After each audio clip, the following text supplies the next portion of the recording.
台南市的东区有某一个村里，在地人拢咧传讲，有一个武汉肺炎确诊的患者，伫因遐出入过，是甲在地人母甲心惊胆吓，都惊家己嘛会去感染着。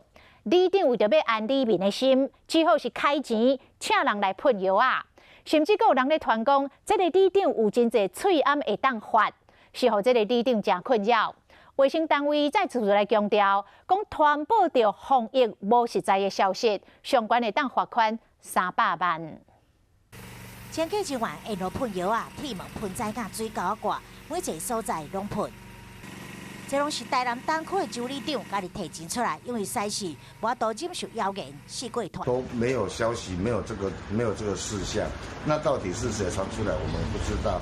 那么我们为了安抚民心，我们也是有在自己自掏腰包，有喷药。大家拢在讨论，徛街附近曾经有武汉肺炎的病例出入，里面拢心惊惊。为了避免乡亲的疑虑，里长才会专门消毒。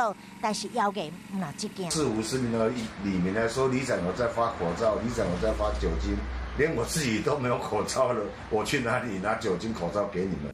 台南市卫生局嘛强调，散布武汉肺炎患者大的所在，甚至是错误的防疫信息，拢是违法。传染病防治法第63条，罚300万。消毒是好事，可是其实我们一整年只要把大家的卫生习惯做好，不一定要在这个时间点消毒。疫情相关的讯息真容易伫这巷仔内乱传，听了后佫无纠正，就到处转传，小心吃官司。另外，一般的民众若是想要发这防疫财，将医疗器材甲防疫药品放上网络贩卖，相关会当开罚200万。